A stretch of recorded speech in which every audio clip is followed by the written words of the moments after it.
Good evening, everyone, and welcome to the City of Beaumont Committee of the Whole for Tuesday, January 20th, 2026. Call the meeting to order at 5 o'clock p.m. I'll start the meeting tonight with a land acknowledgement. As we gather here in Beaumont, we acknowledge the land we're blessed to live and work on and to honor those who came before us. We value the enduring relationships with French and Indigenous peoples who continue to share their history, knowledge, and culture with our community. We're also thankful for the generations whose dedication and faith helped shape this community into the vibrant city that it is today.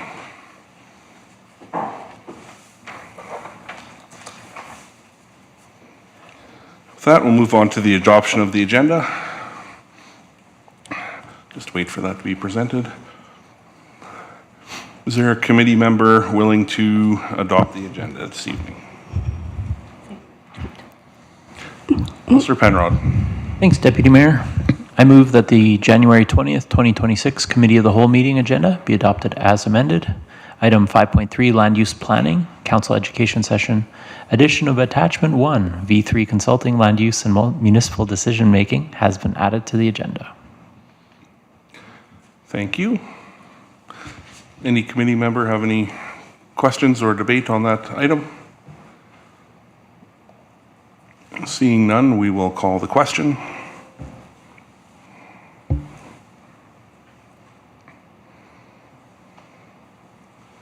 It says I still have one to vote. There, we got 7. That passes unanimously. Thank you. Next on the agenda tonight is the adoption of the minutes from Committee of the Whole, December 16th.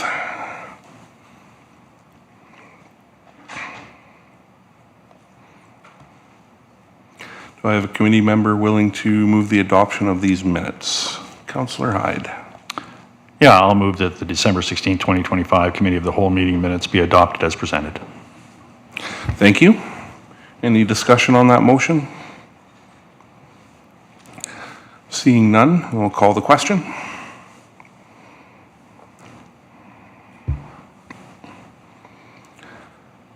And that passes unanimously. Thank you. Moving on to item number 4 on our agenda is the open forum. Madam Clerk, do we have anyone registered tonight for the open forum? No, we do not have anyone registered this evening. Okay, thank you. And just to remind the community that the open forum is the time with a brief pre-registration where you can come and sit and talk to council, both in council meetings and committee of the whole. So it would be great if more people took us up on that, I would say. So item number 5, presentations and delegations. Tonight we'll start in with 5.1, RCMP District Management Q&A.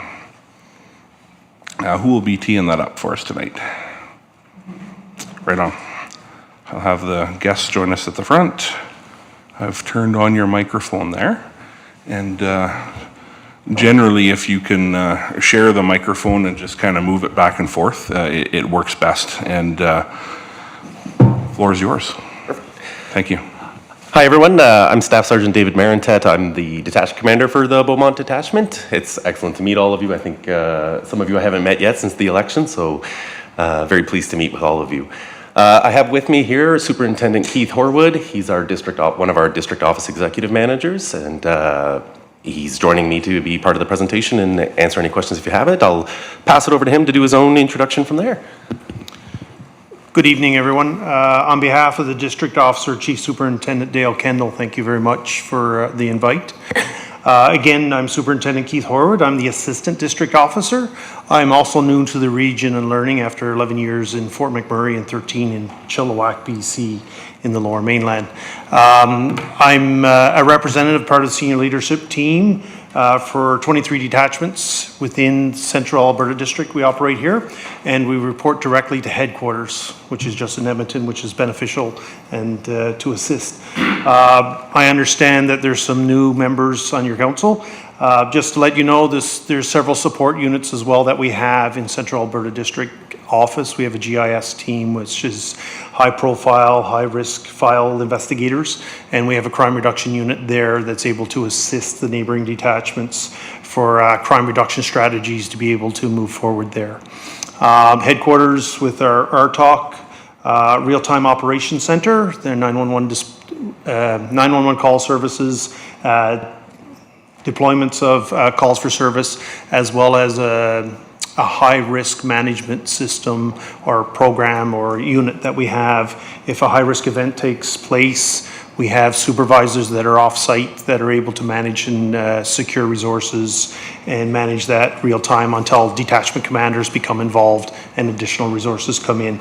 I encourage you to speak with your detachment commander and arrange a attendance to there and have a look at resources that are available and how we're able to assist your community with events. And again, those resources at our Central Alberta District Office is available to the detached commander based on need and requirement that's there. So just wanted to extend a welcome to us, and thanks for inviting us.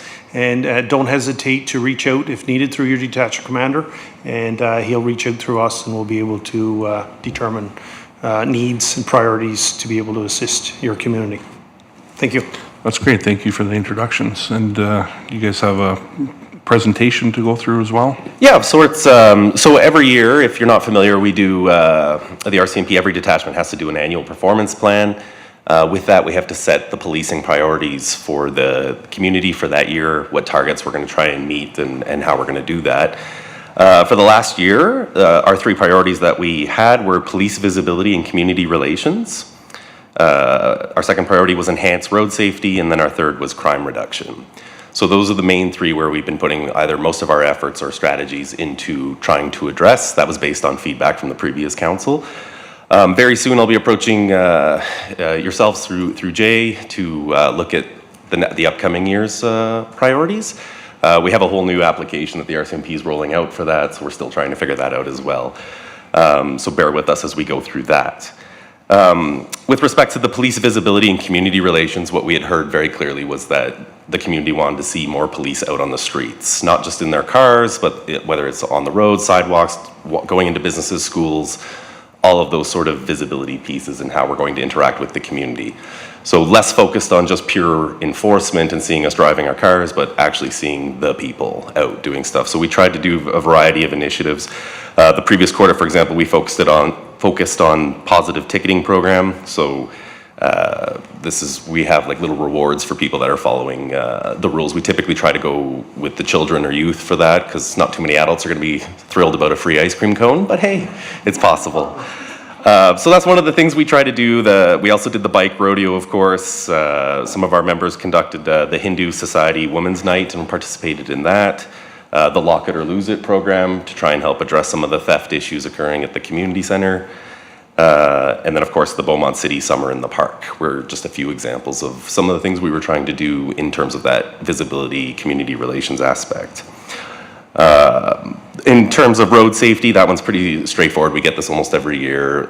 More violation tickets is what's generally asked for, especially for high collision areas and speed issues, like the Ring Road and other common areas where we get complaints about speed. And then finally, crime reduction essentially speaks for itself. Anything that we can do in our projects, whether it's crime intelligence and whatnot, to try and drive down our overall crime rate. That includes engaging with our crime reduction team out of district that Superintendent Horwood was already talking about. We also included in there that we started finally the Facebook page for the Beaumont RCMP. So that's finally up and running after many years of promise. So we're finally getting that up and running. We're still trying to figure out what we can and can't do explicitly. So I imagine as we get more comfortable with that, we'll certainly use that more to our advantage. So that's the brief stint on what the annual performance plan priorities for last year were. Again, we will be approaching for what you guys are thinking for our three priorities this year. The whole idea of this is you tell us what you want us to focus on rather than me telling you how it's going to be. So that's kind of the idea behind it. So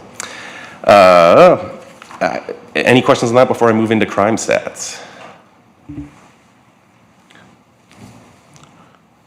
Councillor Natellenboss, just let me switch screens here, sorry.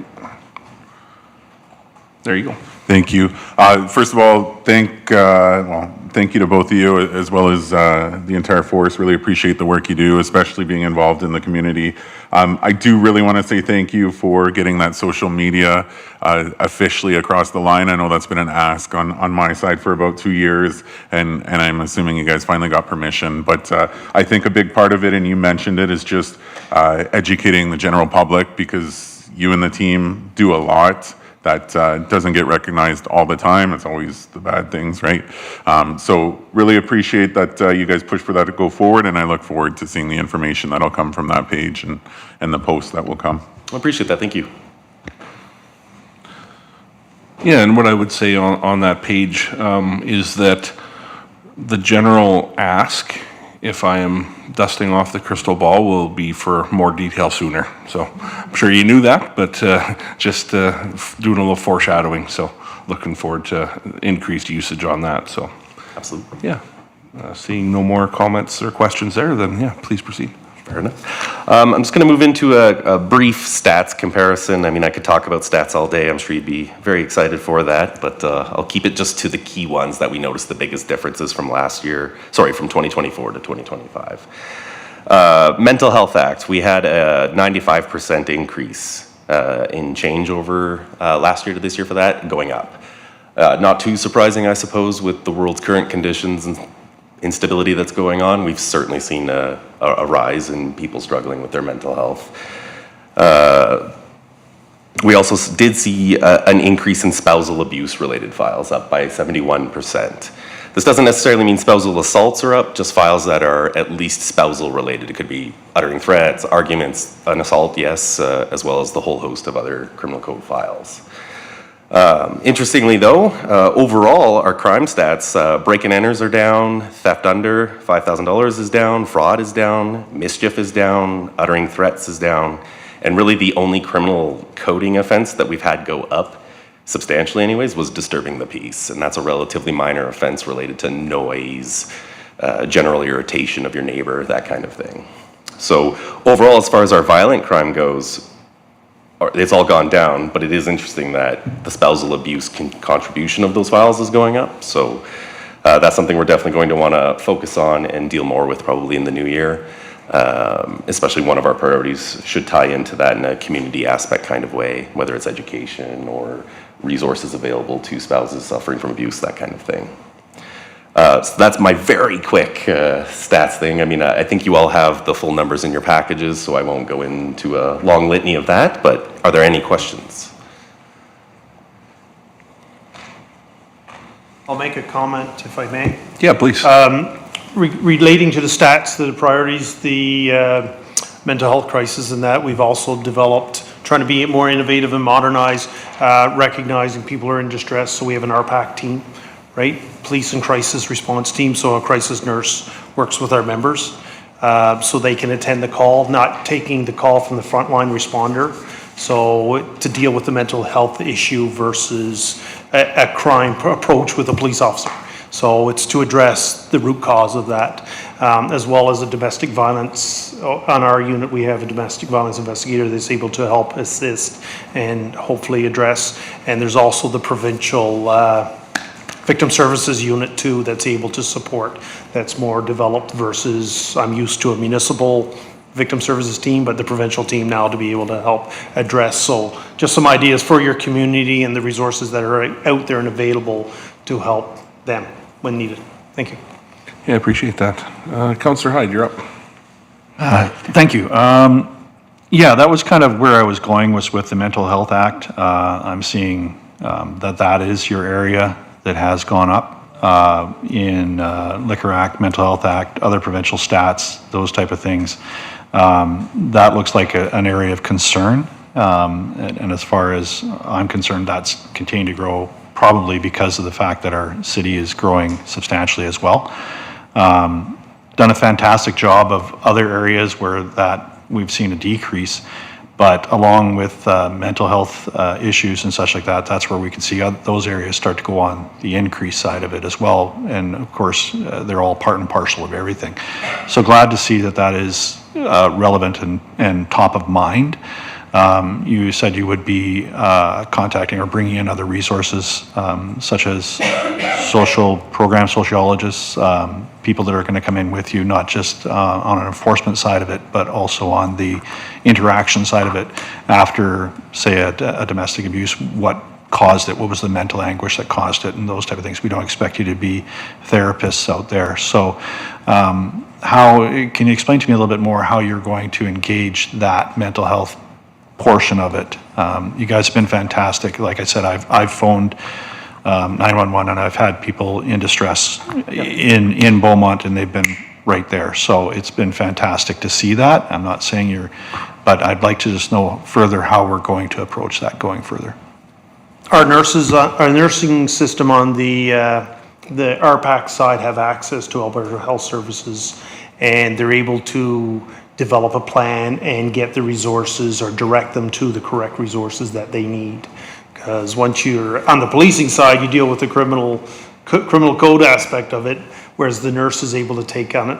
And my experience in Fort McMurray, and I'm new here again, is that nurse is able to work with. So once the file's over and they've been seen, they can follow up after and speak with. Now, with the victim services side of things, they're able to select those, assist with those resources if there's a passing of an individual and, it's traumatic or, just hard for them mentally. We're able to find them the resource, or they're able to secure the resources that are not drawing from the policing world, but they're able to reach out into the psychological world.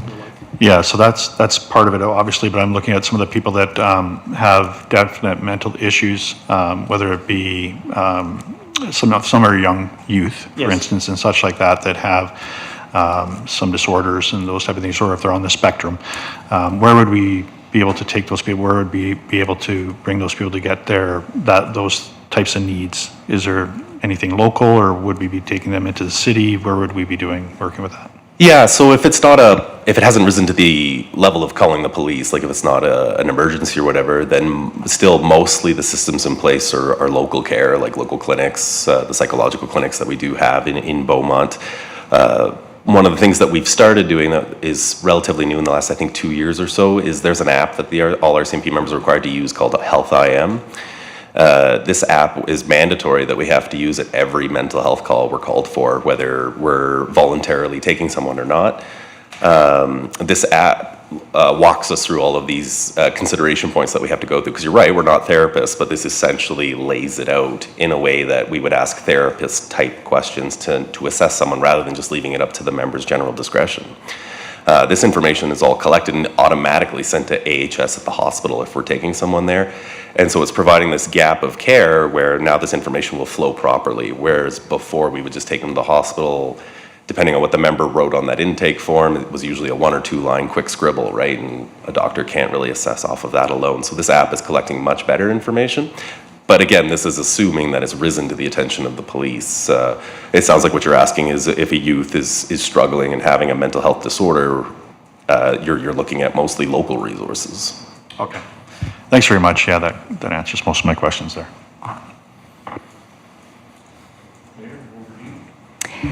Thank you so much. Excuse me. Thank you so much for your presentation and for coming here tonight. Just curious, do you have any idea why there's such a high increase in the domestic violence area? It would just be me guessing. No hard studies or facts that I can point to, no. Okay. I would assume it's related to the mental health stuff, partially at least. Okay. And do you see an opportunity here in terms of other supplemental resources or services that might be needed to go alongside of caring for or helping to educate? Oh, absolutely, yeah. Like there's a huge need for like women's shelters, those kind of things that are all at max capacity everywhere. It's very difficult to get someone in that needs that kind of protection. There isn't a singular source that someone can go to and get all of their legal rights and information of what kind of orders can you get to protect yourself and all of that sort of thing. So we really rely heavily on victim services to deliver that information. But that requires that they engage with the police, and that can be difficult for some people who aren't ready to disclose. So that's kind of the difficulty we find ourselves in frequently. Yeah, just the whole dynamic around that relationship. Right. Yeah. Thank you so much. Thank you. Councillor Natellenboss? Perfect. Thank you, and thanks again for all the stats. I just have a few questions. First, pertaining to the staffing side of things, I want to thank you guys again because it appears that our staffing numbers are being hit a lot better than they were previously. But I do have a question. It says established position 17, then working 16, but then special leave 4. Are there temporary officers covering some of those positions to bring it back to 16, or? Yeah, correct. They backfilled 2. And some of them are on short-term sick leave, and we don't count those as being vacant from the position, so that's why the wording is strange there and the numbers don't add up, we're counting people that are temporarily off on a short-term basis as still being at work. Perfect, thank you. And in terms of overtime, obviously having replacement officers helps reduce that overtime, which helps reduce cost. So is that something we're seeing as opposed to before when we were a bit more short, was my understanding? Yeah, exactly. I obviously can't go into the specific numbers without going in camera, but our overtime this year is substantially less than last year. The rest of the budget almost marries up perfectly with the year before. Our biggest chunk was actually in overtime that we've recovered quite a bit of money there. So Awesome, that's good news.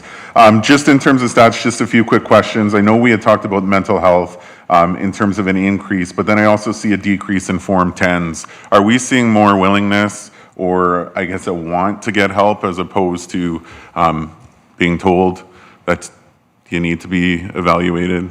yeah, so we are seeing a general increase in people's willingness to engage with the mental health system, which is driving more voluntary attendances to the hospital, which is excellent. But I also think a good chunk of our assistance there is because we have our nurse able to do that direct assessment, and she's often being able to tell us, like, no, we don't need to do it here.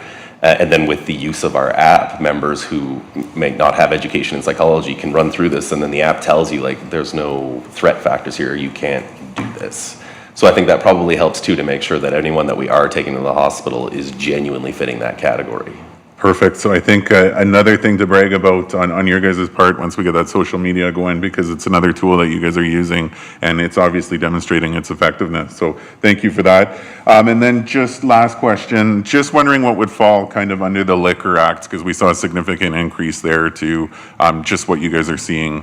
Sure. Yeah, this would be being drunk in public, sales to a minor, overselling at a bar, those kind of offenses, anything under the AGLC, basically. Okay, perfect. Thank you. Yeah, thank you. I'm going to slide a question here, and then I'll move over to Councillor Murray. On the disturbing the peace, so we went from 11 to 24 numerically, but one of the things I was wondering and thinking about when I read that is, did the RCMP numbers go up and the calls into Beaumont Municipal Enforcement went down? Because I do see, or did they both go up? I don't know what that looks like. I do see people, who do I call for the noise? Who do I call for the noise? And then, you know, the crowdsourcing on social media will say, call the RCMP, call Municipal Enforcement. And it's always, I think it's an unclear piece for residents, where to go. And I just wonder how that RCMP stat marries with the municipal enforcement stat. Right, yeah, so generally speaking, especially when they're on duty, the RCMP will default to the CPOs to do those types of calls. Yeah. If they're unavailable or it's nighttime or something like that, then we'll still go. And it's kind of up to the member's discretion of how they code the file. We use uniform crime reporting, and they add to every single file one of these. And so the member has a couple of options for every noise call. They could put it as a bylaw call, or they could put it as causing disturbance, which is a summary criminal code offense versus a bylaw. And when they make that decision, it's based on the severity, whether it's a repeat, whether there were other factors involved, that kind of thing. So we might see some discrepancies within the stats of like municipal reporting versus the RCMP reporting here, but it's just due to individual differences of how they code a specific Some file. discretion or severity. Exactly, yeah. Okay, sounds good. Councillor Murray. Thank you so much for your report. I just have a couple of questions. One of them is regarding the nurse and going to mental health call. Is the nurse with you from the moment that you arrive, sort of thing, and then Yeah, so they she actually stay rides later? around in a RCMP car with another RCMP member that also receives specialized training. I would go, for example, to, like, it's immediately a dangerous file, I gotta get there, we gotta stop the fire, and then we would call that the nurse car in to actually handle the mental health aspect of it. So she comes to every file that we call them for with a member already, they're partnered basically. Okay, and is she based then right in Beaumont or just kind of local? Local, I don't know which detachment specifically Okay. it covers, but I think it's us and Wetaskiwin. I Right. think it might just be those two. So close, Yes. within a decent time, Yeah, arrival. we haven't had any difficulties. They're usually here within 15 minutes. That's why we will still go to the call initially to make sure no one's getting hurt, and then we just stand by while we wait. Okay, yeah, that's awesome. My next question is regarding, there's been some questions from the public about having a student resource officer at the high school. And I wondered if you could just give us a little bit of an update on maybe how things have gone in the last year, because I know that we haven't had that, and we still don't have that funded into this coming, like for 2026. But if you could just give us a little bit of maybe an idea of how's the high school doing in terms of RCMP? Sure, yeah. I mean, we have a position here in Beaumont that's like the community wellness and participation type of group. It's occupied by Constable Shyla Dolowski. And so she takes care of a lot of those things, and she takes on most of the school calls, but she's not a school resource officer specifically. That's not her role. She just is doing it off the side of her desk with her other duties. So she's the one that's usually going to all the schools to do the presentations and organizing the events and that sort of thing.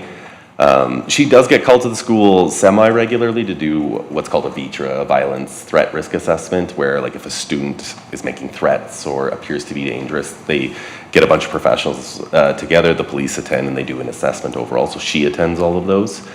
But we're not in the schools as much as we would like, of course, especially lacking a specific CPO position. Each of my members is encouraged to go into school. I haven't, like, barred them from going, but between the calls and just our staffing levels, that's just not feasible to be a regular thing. So that's kind of where we're at with that. Okay, thank you so much. Just to expand on that school resource officer conversation, are there any triggers with the RCMP where the RCMP would actually suggest to a municipality, you should consider this position?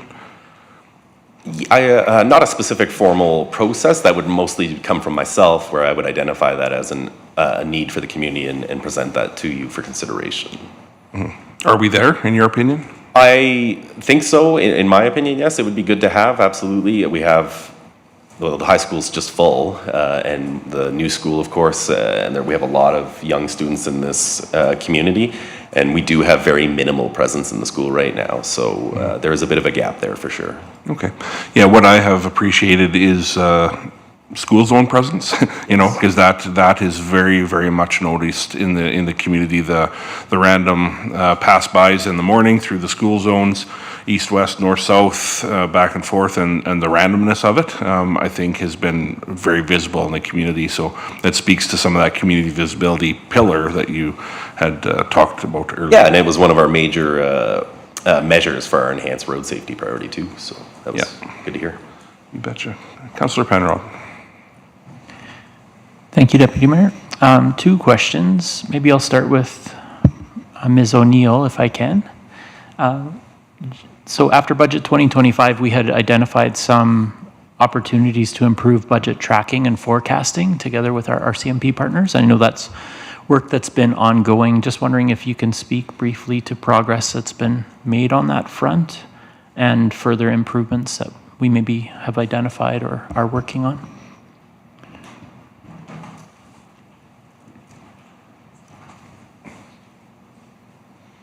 Sorry. I got caught on the wrong screen here, folks. There we go. Thank you. Through the chair to Councillor Penrod, absolutely. We're still working through our quarterly reporting, and the type of presentation you received tonight would be included going forward in our standard quarterly reports to council. We do work with the RCMP on their multi-year financial plan, which does come to council through the budget process. Is there anything you'd like to add, Director Melvin, or that? Thank you. Yeah, so again, just echoing Councillor Natellenboss, just in the budget that's able to be presented here publicly, it's nice to see that we're making some progress both on the sort of seats that we have and that they're filled, and that just makes all of the finances more sustainable than having to try to staff up with overtime and things like that. And so we always love to be able to plan, just like everything else, plan in advance. No one likes a surprise, especially when it comes to budget time. So appreciate the work that has been done proactively on that front. Like to take the opportunity, having you here with us tonight, Superintendent Horwood, just to ask you, the crime stats that are shared with us quarterly are appreciated. It's just that I think sometimes that's what's missing in these reports is context. So you do a fantastic job of presenting them in a way that we can see trends kind of year over year, and I like the way that things are presented quarter by quarter, and so you're always comparing kind of apples to apples year over year. I think what's missing though is some of the regional piece. So this gives us a good idea of what's happening in Beaumont, but if you just focus on Beaumont, what's the right amount of crime for any community, right? Realistically, we know that you're probably never going to completely snuff crime out. People are people. So I think that more regional perspective can be really beneficial just to give us a sense of where we're at. So I was just wondering if you could speak to, looking across the region, what stands out to you about Beaumont with respect to crime stats? Maybe you want to comment on some regional trends where that may help make sense of some of the things that we're seeing here. And finally, just invite you to comment on where Beaumont may be an outlier, whether that's in a positive or a negative sense.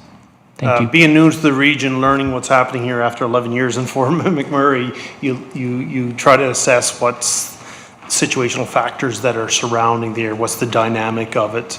Our crime reduction team is out there and they're working with the various detachments that are happening. So to speak to some of the things that are happening, copper wire theft, depending on where it's located, like lease sites, well sites that might be isolated, that are easy targets.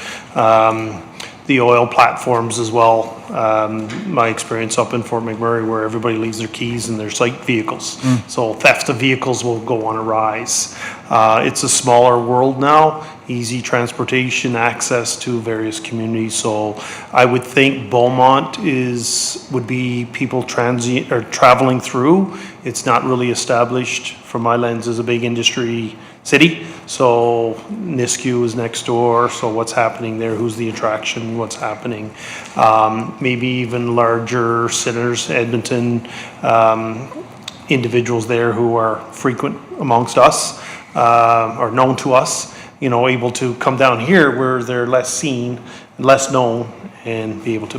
That said, we have analysts that are working in each of our districts, as well as the division that keep an eye on it. Our larger detachments have analysts embedded within the detachment itself, so they get to know our frequent flyers, crime trends that are happening real time. I mentioned the RTOC Center as well.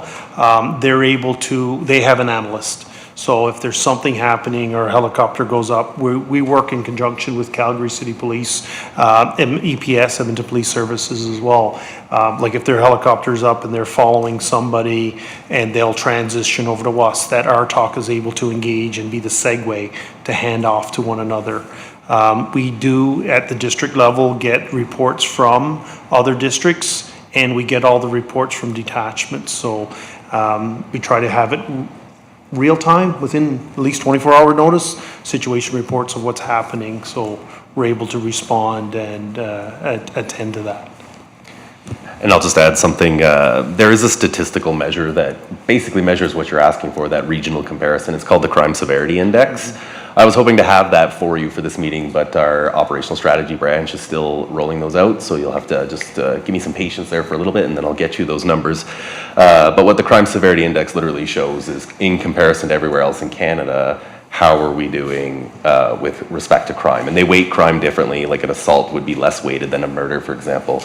And they use a statistical analysis to give us a number that basically tells us how severe is crime in Beaumont in comparison to Canada. I know the last time we did this last year, Beaumont was among the very lowest in Alberta. So I don't anticipate that that has shifted very much, if at all. So I'm sure we're going to be biased in a good way towards Beaumont being low. And so most of our efforts are trying to make sure that it stays that way. Yeah, that's what we want to hear. So when could we expect the most current update on that front? I have to wait for our OSB guys to get that off to us. I don't have a good estimate for you, sorry. I would just be guessing. I would assume that once that number is generated, that's something that can be shared publicly. So that's maybe another opportunity to trumpet the good work that's happening on that famous Facebook page. Fair enough. Thanks. There's an online portal as well, and again, I was in an isolated bubble 5 hours north of here, right? So there is an online portal that you can go into and see it through the RCMP site, and I'm so sorry I don't have that email address, or the WW address to get into it, but you can go in and see, yeah. Yeah, is that something you could forward along Yeah, to our admin? yeah. Thank you. Appreciate it. Great. Councillor Penrod kind of opened a little bit of a segue to the one question, or the last question I had, and then Councillor Hyde, I'll go to you. There's a little bit of a community conversation or concern around the relationship between crime and Beaumont's transit. And specifically, there has been folks who believe that crime has increased in Beaumont because we have transit that connects us to the city now. What would you say to that? What would you say to that statement that is often made in the community? Do you see that connection, or is it any different than other municipalities with other transit systems, or what has been the RCMP's experience on that? Yeah, so it's one of those phrases that seem logical just because it just seems like it makes sense, but we actually really haven't seen anything really arise from it. We did, even ourselves, anticipate an increase in crime at the community center, especially with that, and it's more or less stayed the same. So we're not really seeing this great increase that we were initially fearful of, so that's good news. Yeah. I don't have any specific stats or anything for that. That's fine. Yeah, I would think that your knowledge of the goings on in the community is enough to answer that question well. And if the RCMP isn't seeing that, anticipated connection between transit and crime increase in Beaumont, then, that's a good news story. Right. Yeah. Councillor Hyde. Yeah, just one final question, guys, and I'll let you go. So when I look at things like the vehicle theft, for instance, there is trends out there that say that these groups move from community to community to community. They're in there for a week, maybe 3 days, boom, they hit a bunch of vehicles, gone to another community, and then hit 3 vehicles or whatever. They're very, very crafty that way. Are you finding that a trend, or are we finding it right across the city? Is it where they move in real quick, get something, do it almost like a crash and dash type of thing, and then they're out? Or is this a statistic around the whole year, especially the 12 vehicles that are stolen per year sort of thing out of Edmonton? Or is it a wave? Is it a quick wave and they're out? Or is it mostly what we see, at least in Beaumont, is just the crime of opportunity, rather than organized crime or structured cells. That certainly exists, and we do see that in Edmonton and bleeding out into the surrounding cities, but we actually haven't seen it that much in Beaumont, where it's like an organized, structured group. That said, our crime reduction team is constantly chasing that exact group, and on occasion we have seen some of their individuals come here. So our crime reduction team has been working on those individuals, and we get them out of Beaumont as soon as they come. So that is probably why we're not seeing too much of it yet. Okay. But it is something we have to remain vigilant to, for sure. Fantastic. Thank you. Yeah, seeing no more requests to speak, thanks a lot for coming this evening. And is there any final message or anything that you guys would like to deliver, or is this kind of where we can close the item off? Trying to think of something super clever, but it's all right. It's all right. No, I would just say thank you for the invite, and again, reach out to your detachment commander, trying to be innovative and modern as well, but just so you have a clear understanding, transparent understanding of what services we can offer, and how we're moving forward, trying to work together to get what we're doing. That's great. Yeah, we sure appreciate any and all conversation, and I look forward to these updates all the time. So thank you for your time. Thank you.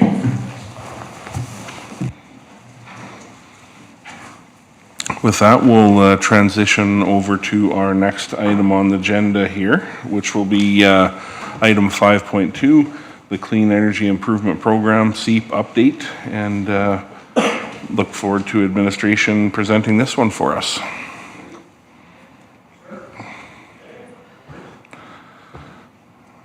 Welcome, Ms. Turner, back to the microphone. And when you are ready, the microphone is yours and the floor is yours. You're good to go. Thank you. All right, so good evening, Mayor and councillors. It's good to be here today. I am here to present a Clean Energy Improvement Program update. I have met some of the councillors before, but to those I haven't met, I am Lenore Turner and I am the environmental lead, and I'm in the infrastructure department. Just have to figure this out. If the remote isn't working, they might have to scroll for you. Is it, should just be this bit? Turn it on, okay. No, it's on, it should be on. Looks like we'll just need someone to follow along. Try now. Okay. There we go. Great, Now we're thank good. you. All right, so this may be a review for some councillors with an update included, but for some of you, this is new information. So I'm going to go over the council and committee history related to the Clean Energy Improvement Program, which is also called CEAP for short. So I'll start from the bottom of this table to go back to the beginning of CEAP for Beaumont. So in August of 2021, Council approved the 2021 Environmental Master Plan, which provided direction to participate in the Clean Energy Improvement Program. In May of 2022, the Committee of the Whole received the Clean Energy Improvement Program report as information. In July of 2022, Council approved the first reading of the Clean Energy Improvement Tax Bylaw, which is the bylaw required for municipalities to participate in CEAP. In September of 2022, Council approved the second and third reading of the Clean Energy Improvement Tax bylaw, and the associated public hearing was conducted. Also, in September of 2022, Council moved that by the end of Q4, administration provide a report on options, ensuring that the Clean Energy Improvement Tax Agreement are reflected on land titles. In December of 2022, a councillor inquiry response was provided requiring that request. And also in 2022, there was an update provided on the Clean Energy Improvement Program to Council. Then from 2023 to 2025, CEAP status updates were provided quarterly with the Council Strategic Plan and annually through the Environmental Master Plan annual progress updates. During this time, a funding application was completed and approved for the program. Also, we were waiting on software updates for the financial system to move forward as well before we could make progress with implementing the program. So for an introduction to the Clean Energy Improvement Program. So CEAP provides property owners access to low-cost financing to make energy efficiency and renewable energy upgrades to their properties. Property owners can finance upgrades and pay the cost back through their property taxes over time, rather than be burdened with a large upfront capital cost. Participants receive rebate incentives for approved and completed projects. The costs and benefits of the upgrades through CEAP are tied to the property, and if the property is sold, any remaining costs to be paid stay with the property. So CEAP is administered by Alberta Municipalities, which is a not-for-profit association that represents and provides services to municipalities in Alberta. Alberta Municipalities acts as the coordinator for municipalities, property owners, and qualified contractors involved in the program. This means that the city is not running the program on our own, and that a lot of the work is being done by Alberta municipalities, and they routinely run these programs in cities, so it's quite a well-oiled machine. CEAP is being implemented in many other municipalities in Alberta, including Edmonton, Calgary, Leduc, Devon, and Rocky Mountain House. There are 25 municipalities in Alberta that are listed as participating in the CEAP website currently. Similar programs have been successful across Canada. In other jurisdictions in Canada, this program is called Property Assessed Clean Energy, also known as PACE. So for strategic alignment, participating in CEAP aligns with an action item in the 2022 to 2026 Council Strategic Plan, which indicated explore programs that assist residential and commercial property owners to make energy efficiency upgrades. And in August of 2021, Council approved the Environmental Master Plan, which provided direction to participate in CEAP. So some of the benefits of CEAP include it helps property owners to save money by reducing energy use and lowering their utility bills. It can increase their property value. It can improve their home comfort. It can increase the resiliency of infrastructure, create jobs, and strengthen the local economy by increasing the demand for local contractors, products, and services, provide competitive terms for property owners for financing projects and technical support from Alberta municipalities, and educate residents about sustainable upgrade projects. In terms of eligible projects, CEAP can be used for residential properties, and eligible energy efficiency upgrades and renewable energy installations include furnaces, heat pumps, ventilation, doors, windows, insulation, solar voltaic systems, also known as solar panels, lighting, air conditioning, water heaters, and much more. There's a full list on the CEAP website of eligible projects. So how CEAP works from the municipality's perspective is first the municipality would pass a bylaw sourcing financing for the program. That has been done. Then a property owner would visit the CEAP website to pre-qualify and select a qualified contractor. Once a CEAP project is approved by the administrator, which is Alberta municipalities, eligible upgrades can be installed. Then the administrator, Alberta municipalities, confirms the project installation, requests funds from the municipality, and pays the contractor.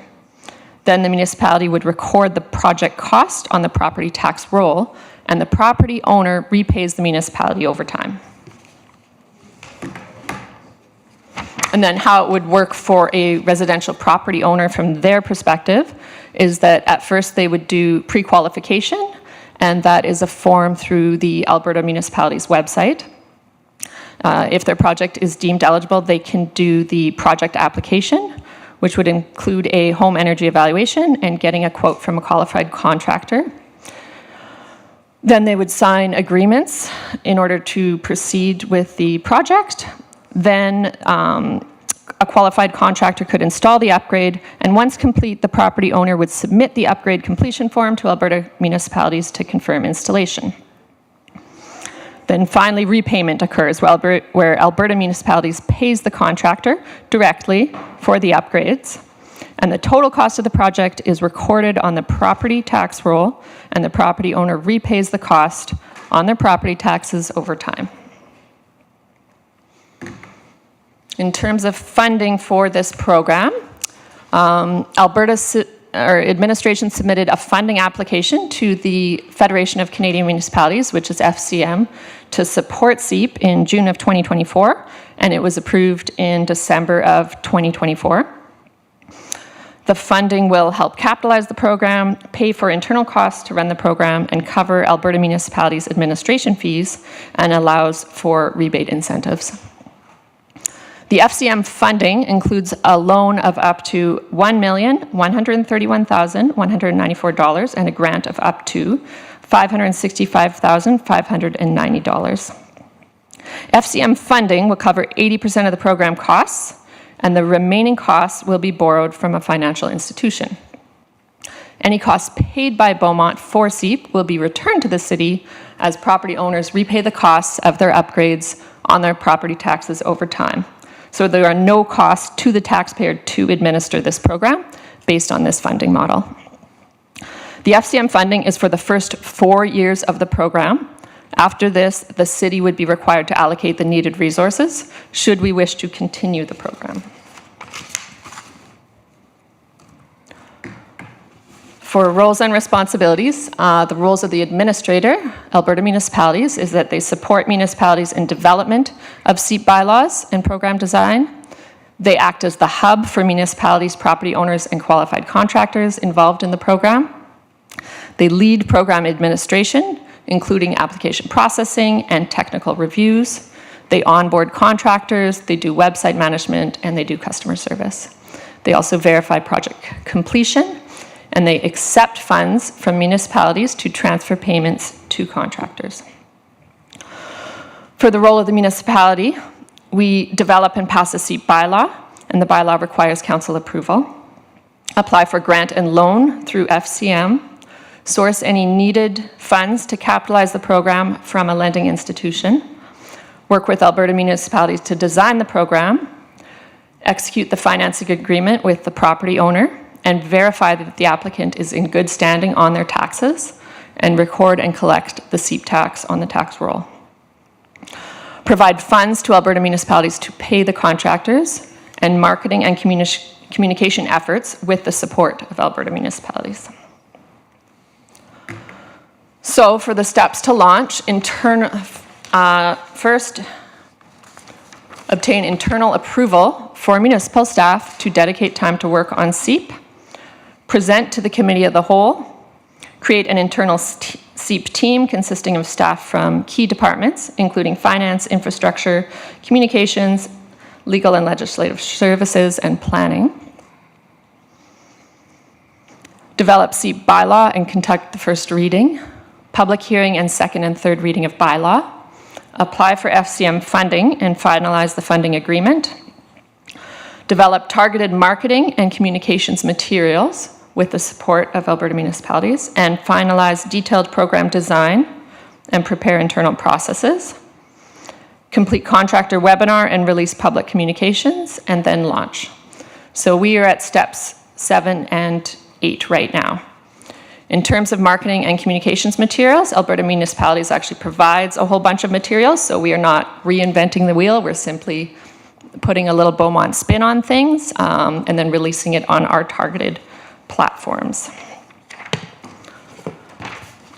And then for the communications timeline to launch, so in early February, outreach to local contractors, and that will be done by Alberta municipalities, and that is to inform them about SEEP in Beaumont and to invite them to the information webinar.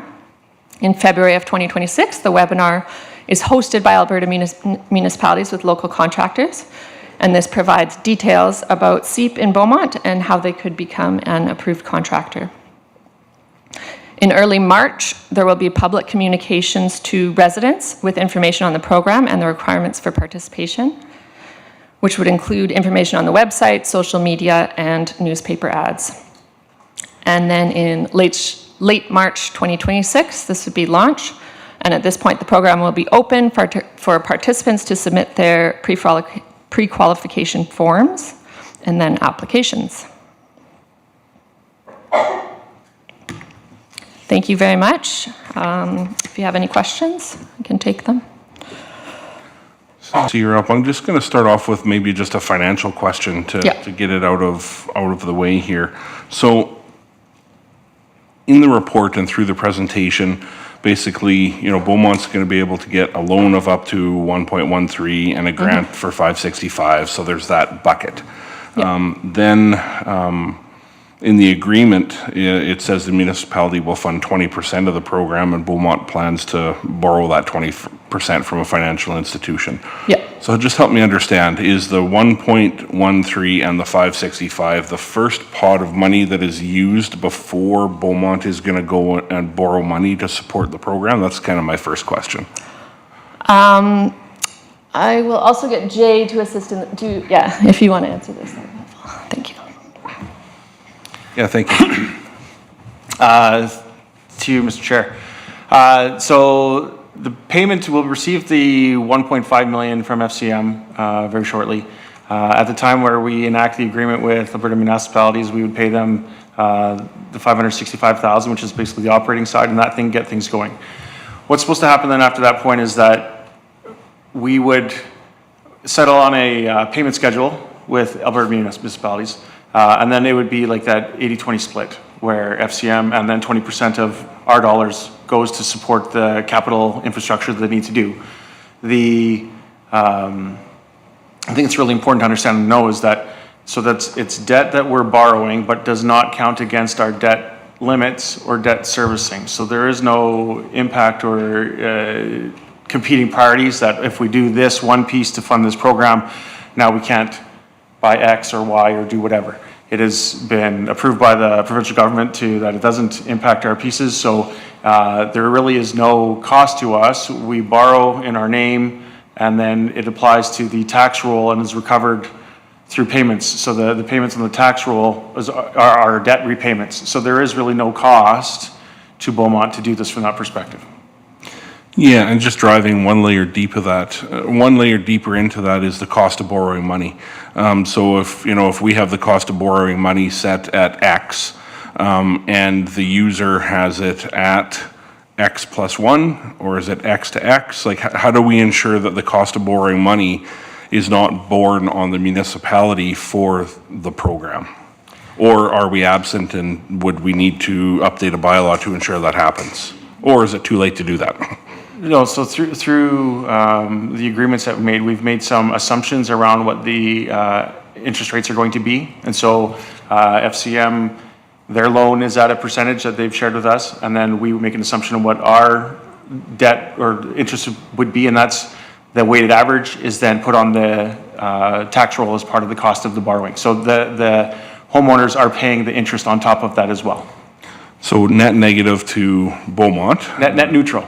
Sorry, yes, that's better terminology. That's why you're answering and not me. Net neutral to Beaumont is the name of the game. Yes. So from a financial perspective, I really just wanted to start the conversation there tonight to make sure it was clear that despite money coming in, money coming out, borrowed in a system that, net neutral to the municipality is where we're starting financially. So. Yeah, and really it's just a form of goodwill that the municipality supports the program as well, and it's not just a whole third outside party footing the whole bill of the infrastructure, that we're also helping move that along. Thank you for that. I have a couple more questions, but I will move on to Councillor Murray. You're next. Thank you, Councillor Van Newkirk. I had a very similar question, so thank you for asking that, because that kind of clarified that for me. But I'm also curious about what is the time for repayment? Mm-hmm. Is that all detailed up front, and is it the same for everybody, or do they get to choose depending on the homeowner? Yeah, good question. So there will be agreements signed between the property owner and the municipality. Repayment terms are based on the upgrade they are doing. So the maximum amount is 20 years, but generally if it's most items are a lot less, say 5 years. So it's entirely based on the item that is getting upgraded. So like essentially the amount of costs that they're going to incur will determine how long they get to pay it back. Yes. Is there a maximum? The maximum is 20 years. Sorry, is there a maximum amount? How much they can apply for it? 50,000 is the max per property owner. Okay. Yeah, so they could do multiple upgrades at a time. Say they wanted to do better windows, improved furnace with energy efficiency, they could do multiple items up to 50,000. And so then, just to clarify again, the 80% is through FCM. The 20% is what we, 20%. we borrow that and then are paid back on a tax roll by the participants. Okay. So that's the portion that they pay back. So there is a little bit of extra accounting in the background going on, because it's not just one, it's a couple of different parts to the payback, but. Yeah, so FCM funding as well as participants paying back their own upgrade costs. Okay. All right, I think that answers it. Thank you so much. Okay, sounds good. Right on. So just for the committee, we do have a 6 o'clock start here. Just looking to the clerk, how do we want to handle that? Because I think there's probably still some more discussion to have on this item, yet we have our 6 o'clock scheduled.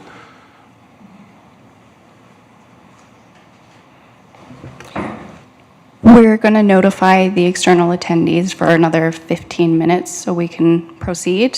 Sure. And we'll just let them know. Okay, sounds good. So we've got about 15 more minutes for this item, so just keep your questions succinct if you wouldn't mind, everyone. And I've lost track of who's next. Mayor, you're up. Thank you, Deputy Mayor. So I am just curious, what problem are we solving that the private market isn't already providing? There's thousands of companies out there and variety of different price points and things like that. Why curious as to why this would be a municipal project instead of having it going to the private market? I think the upfront cost of some of these upgrades is a hurdle for some residents. And so the private market is able to supply the upgrade, but not necessarily the financing. So this is a goodwill project to help residents to improve their utility bills, improve their home comfort, improve their homes. And because there is a large grant from the federal government that we're able to use, we're basically making use of free money to help residents improve their homes. So do you provide best rates with that funding, or? So they would choose their own contractor. So it actually would help stimulate the local economy by, local contractors would be eligible to provide these services, and the participant would choose their own local contractor that they're interested in. So we don't have anything to do with rates of contractors.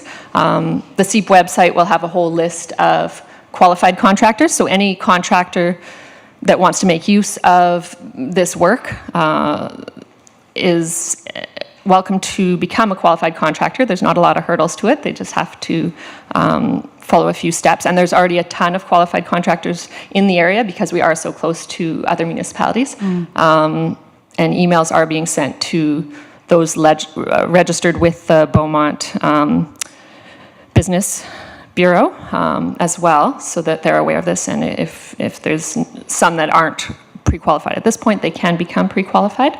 So yeah, it isn't up to us to set rates. It's contractors will set their own rates, and then participants can get quotes as they wish. Okay, good, thank you. My last question is, you mentioned that it's a 4-year funding period for the FCM.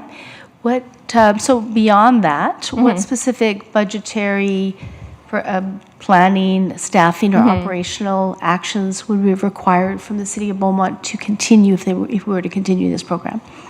What would be, have you done a cost analysis of what that would look like in terms of our commitment to continue? Yeah, so we wouldn't have to proceed with the program after 4 years. Some municipalities stop it at that point. As mentioned, it would be net neutral cost to the city now, but after 4 years there would be a cost, so we would have to decide if we would want to do that. We would understand the program at that point. It would be easier to administer at that point.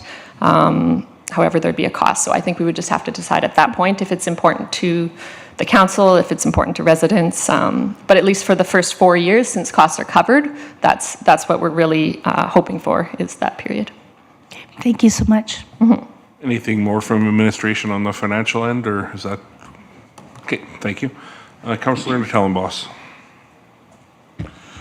Perfect. Thank you, Deputy Mayor. Just a couple questions. I guess first question relates to the administration of the program.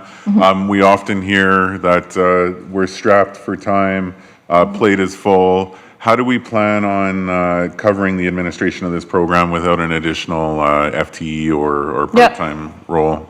Yeah, for sure. So the FCM grant actually does cover additional resources. So as we begin the program, we'll determine if we do need additional resources to cover it.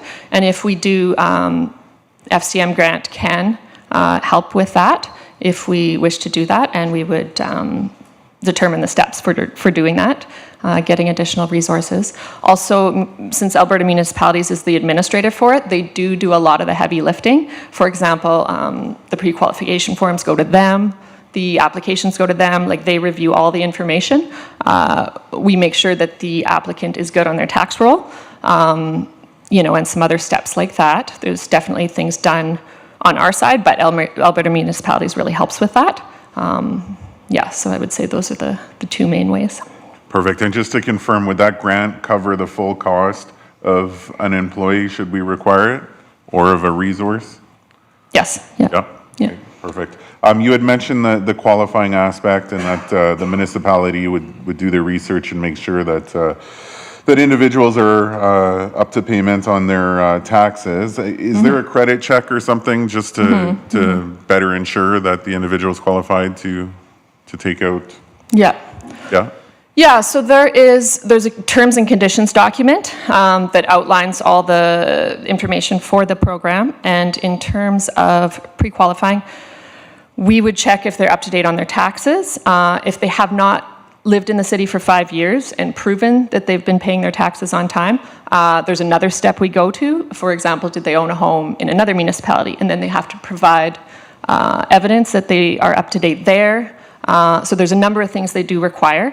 The main thing is the tax roll, but there's secondary steps as well, and the municipality has the discretion to not accept applications, for example, if they have a legal dispute or anything else like that. Okay, perfect. So is this an attempt to provide alternate funding? Because just as mentioned, Ms. Vanderquack there had mentioned, you know, that there's this private companies, they also provide funding and loans. Where I guess someone's not capable of receiving something like that, is this the alternate method if their taxes are up to date? Is that the thought process? Yeah. Do you want to comment on this one? Yep. So one of the big advantages for a resident is that this is not on your credit limit. If people are choosing between, say, maybe a new vehicle or university for their child or something, usually the environmental home improvement things are going to be like the last item on the list. So the federal government is saying, okay, we'll incentivize you that you can get this borrowing. You have to pay for it, but it's not on your debt. You don't have any grief trying to get it. The administration and the federal government are going to bear the burden of getting the loans for you, and it's paid back and it's tied to your property. So it's really, that's the incentivized piece where I appreciate there are private companies that can go and do that, but then you have to put your own cash up, or you have to secure your own debt. This is the incentivizing that it's no penalty or no grief to the resident in order to get this program.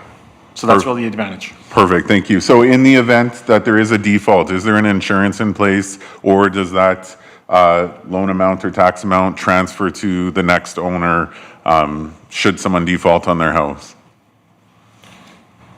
So similar to any other tax roll grievance, if utilities go unpaid, they get put on the tax roll. If your property taxes are unpaid, it goes on the tax roll. At a certain point, certain triggers happen where the city can take action, and the ultimate action at the very end is auction, right? So we would put the house would be put up for sale. We would collect the money that we need to collect back from it, and then it's sold through that function. So it's no different than any other tax-related issue about collections. It's just this now, this payment is now added to their annual tax bill, and that is the tax bill that's owed, and if they're not paying it, then it goes through the normal collection processes that we follow for that piece. Perfect. And just last question, we mentioned local contractor. Are you able to define what local means? So we spoke to economic development team, and they were able to provide a list of contractors that are registered with the Beaumont Business Bureau that specialize in any of these type of home retrofits. So they would be local in terms of being registered with Beaumont, and they are being sent emails in terms of letting them know about this program and how to become pre-qualified. So, and then on the CEAP website, somebody will be able to press who services Beaumont, and there will be a list of people that are able to work in Beaumont, and Yeah, those are the main ways. Okay, and so just to clarify, it's not necessarily a local business to Beaumont, they're just registered? Yeah, so we targeted local Beaumont businesses by giving them the information, but yes, they would compete equally with any business that services Beaumont. Okay, perfect, thank you. Councillor Cole-Smith, followed by Penrod, followed by Vanderquack. Thank you. So the way I understand it, for the life of this grant, administration costs would be covered. People could enroll and begin the program. And if we're to end it in 4 years and those grants are gone, these people are still paying back. Is there a cost to the administration of that? And how would that be borne? Yeah, so those costs would already be on the tax roll. So it would be a fairly small amount of work at that point because there'd be no new projects coming through. It would just be simply a cost on the tax roll over time. I don't know, Jay, if you want. No, that's exactly correct. It would be just part of the regular tax notices, no special treatment. So once they're on the program, the initial logging it, getting onto the system, we have to do some grant reporting to FCM and talk about where all the dollars went. And then at the point, then after the program is done in 4 years, it's no extra effort at all. So no extra administrative effort once they're enrolled. Okay. And then to get enrolled in the program, I see there's a home energy evaluation audit. That's part of the first step. And after having completed the renovations, is there a subsequent audit or some way to measure the effectiveness? Yeah, Are we reporting these, or how does that work? Yeah, so there's the pre-energy audit and the post-energy audit, and that is a requirement of being part of the program. The cost of that energy audit can be part of the whole financing, so they could also pay that back on their taxes over time. And yeah, the energy audit is an important piece to show what aspects of renovations are actually useful, like that they would need. For example, if it shows that their windows are really a problematic area in terms of losing heat, then that would be identified as a key update, and that would help with them with the pre-qualification or with the application. Okay, thank you. Councillor Penrod. Thanks, Deputy Mayor. Thank you for this presentation. I've received over the last couple of years several inquiries from residents who are kind of counting down the days till this program can go live, and so anticipating the days, and thank you for the update. Just wanted to ask, how many residents would we anticipate this first wave of funds could accommodate should the program be fully subscribed? I imagine we have kind of ballparked that out of what full or partial or subscription would look like. So depending on the cost of their program, because it's a maximum financial limit per year, it could be about 16 or 17 applications that are approved per year, but it really depends. It could be less if they all go for high value upgrades. It could be more if they have lower projects. And of course, that's all at the homeowner's discretion, right? What they're looking at doing. Thank you. Should the program not be fully subscribed at the end of 4 years, what happens to the grant and loan monies provided by FCM? So a lot of the municipalities that have run this program, they quickly go to waitlist actually in the first year, and then in the second year, it's not quite as fast, and in the third year, not quite as fast, but it's still, they fill up. The most programs regionally have not had problems filling up.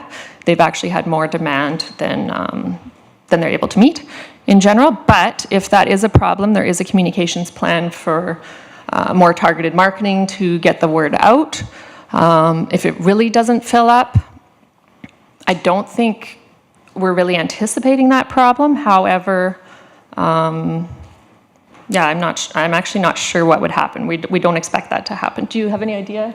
Normally for a grant program, if monies are not fully subscribed after the period, you return it to the grantor. So we would pay off our debt that we had borrowed and put it back into the bank and be done with that. And we'd give back whatever monies were left to FCM, and they would do everything to do with that. And that's all spelled out in the contracts that we have with FCM on receiving the loans and the grants. Thank you.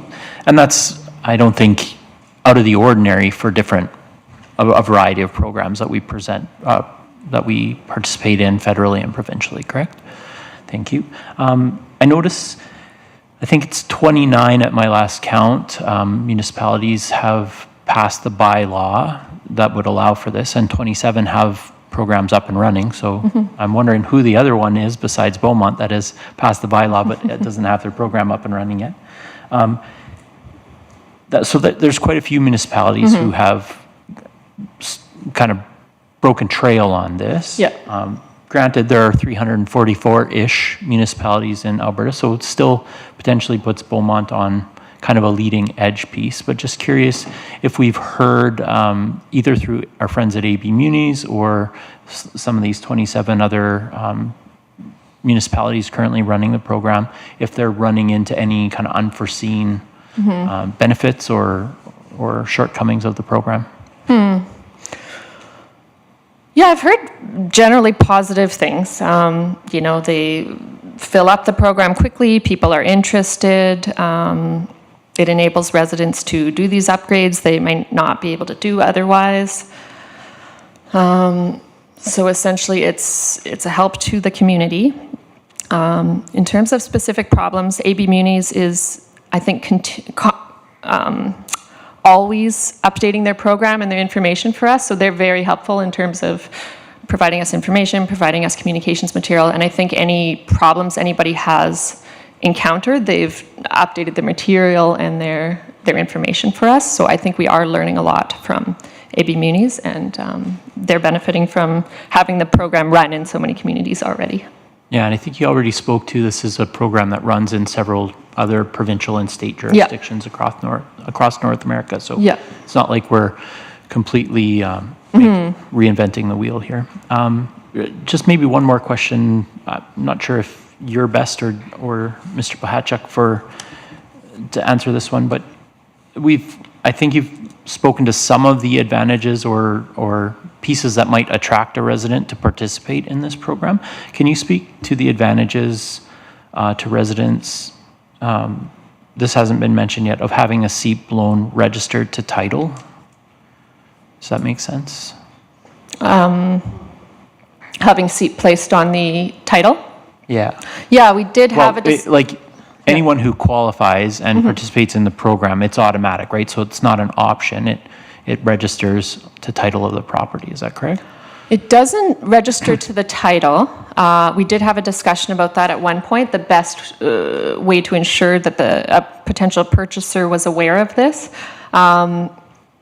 In other municipalities, it isn't registered to title just because it actually provides a hurdle if it is registered to title for various reasons.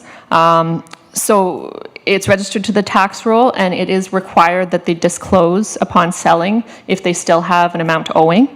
Right. Basically, the lawyers will catch it on the financial transaction is what was insured. Yeah, right. Sorry, so thank you for the clarification. I think I was reading some of that background and I got my wires crossed there. But so this is a program that I've been quite interested in for a long time, and I've been corresponding with various residents on it too. So I'm trying to avoid saying like, let me tell you about SEEP because I've done the webinar and all this stuff. But part of, I guess, to avoid just playing 20 questions, part of the advantage that I've heard that hasn't already been talked about tonight is that residents who may be in a situation where they look at doing a renovation and it makes a lot of sense to them, but when they do the math, they just don't plan to be in that home for the number of years that it would require to hit kind of full payback for them. So they see the value in the comfort, maybe reducing some of their monthly bills, that affordability piece, but the math isn't going to work for that particular house. So this allows people in that situation one additional kind of financial tool and option to consider that might make it make sense, because if they don't receive full payback, they can sort of share costs to the next owner of that house, potentially, right? Yeah, that's exactly it. Yeah, because they may be hesitant to put so much money into a project if they don't know the future for certain. So this is a way just to have a bit more certainty that they can put the money in, and if they have a change in life plans, it is not going to financially impact them too badly. Yeah, I think there's sometimes questions too in the resale market of, you know, if I upgrade my kitchen or my bathroom, what's going to get better resale value? Like, because people value different things differently, right? And that's kind of an open question on some things like solar panels, for example, is how's the market going to price that piece? And what we've seen across some other jurisdictions is that this is another way that people have been able to sort of get full value back for investments they've made in their properties. Yeah. Thank you. Okay, thank you. Again, appreciate Just the a update. reminder, we do have an external waiting here for us. So Mayor, very quickly to yourself. Just a quick question, Ms. Turner.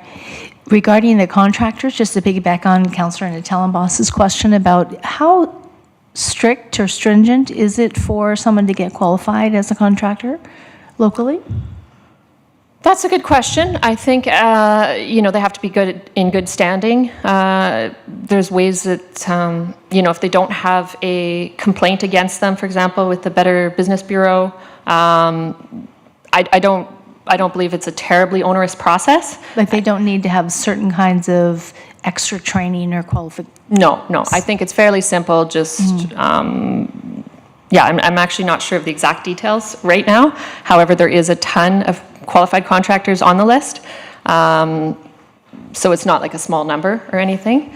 Is that, excuse me, is that something you can provide the administration in terms of what is the criteria? Yep. So that our local contractors may be aware of that? Yep, for sure. Yeah, I can. Okay, thank you. provide that. Thank you. Round it off with you, Councillor Cole-Smith, and then we'll fire this one, or we'll close this one off. Thank you very much. Just a really quick question. At the end of this project, or at the end of this program, or at the end of 4 years rather, how will we measure the success? Is it just that the money was spent, or will we be able to say we've saved X number of liters of water, or X number of tons of CO2? Yep. Will there be tangible metrics? Yeah, that's a good question. The home energy audits, like the pre and post, those can be a useful metrics that we can add together from all the participants and compare post-energy evaluations. So that will be a way to show energy reduction.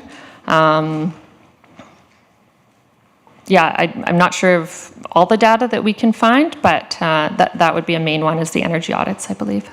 So would that produce like tons of CO2 or liters of water or some quantifiable number, or just is it better or worse? Like a home energy evaluation, it provides gigajoules of energy used for the household, so it converts oil, electricity, natural gas, all the usages of those three energy types to gigajoules, and then it rates the house on their energy usage and their energy efficiency. So I believe it would be based on total energy efficiency rating in that way. Okay, so in the end there would be a number. Yeah, yeah. Great, thank you. It's very clear there's a lot of knowledge in the room from administration around this program. Thank you for all the time you've spent learning it, and thanks in advance for whatever part you may have in the administration moving forward. So with that, we'll move on to item 5.3, land use planning, and welcome external presenter into the meeting. Thank you.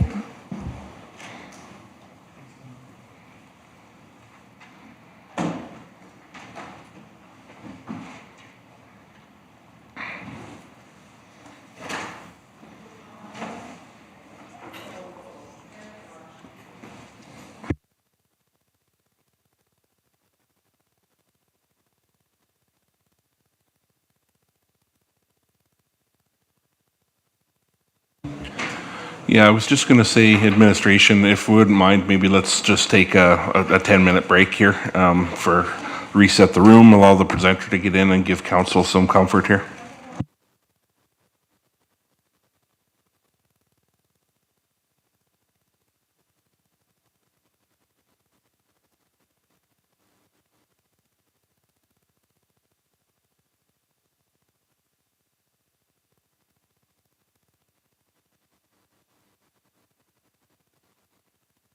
Welcome back, everyone.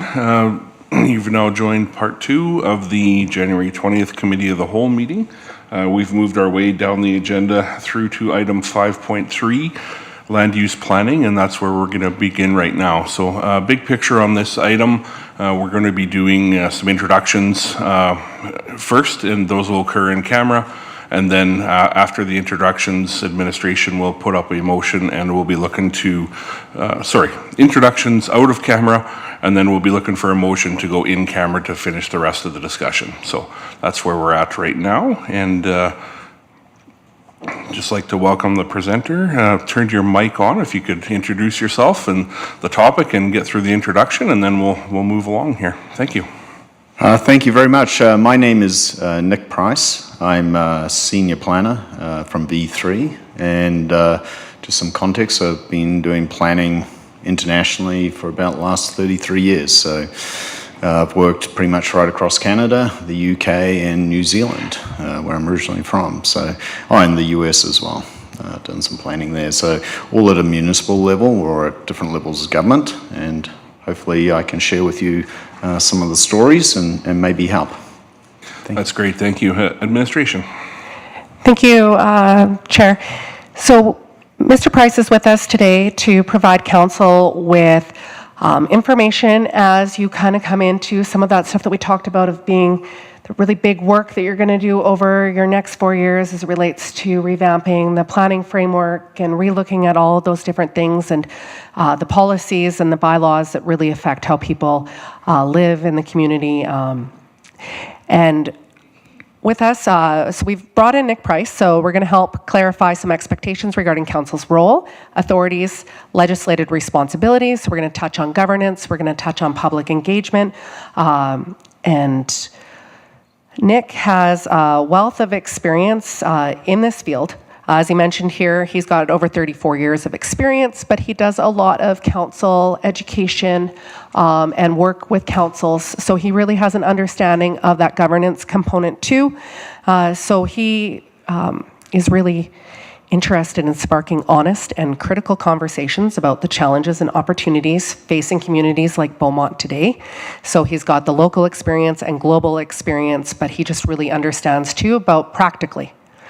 Which I think is sometimes where that gets missed when we look at all these really grand ideas and we miss that practical interpretation and how that would be viewed by a resident or people, today, tomorrow, 15, 20 years down the road.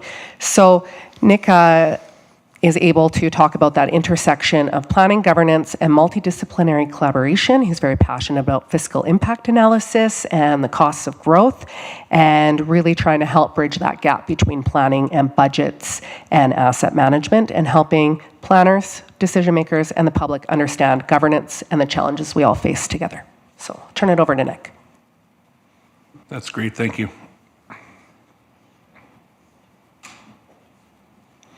Just looking to administration here for a motion. Are we at that point? Yes, I'll put up a motion to go into closed session. Thank you.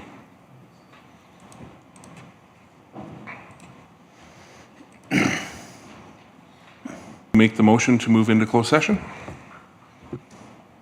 Mayor. That council move into closed session at 6:35 p.m. pursuant to the Access to Information Act, sections 29 and 30. Thank you. Any debate or comments on the motion? Seeing none, call the question, please.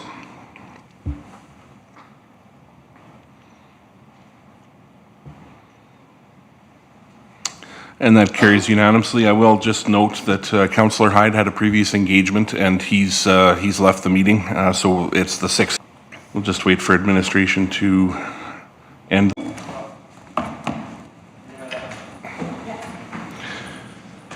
Thank you, everyone.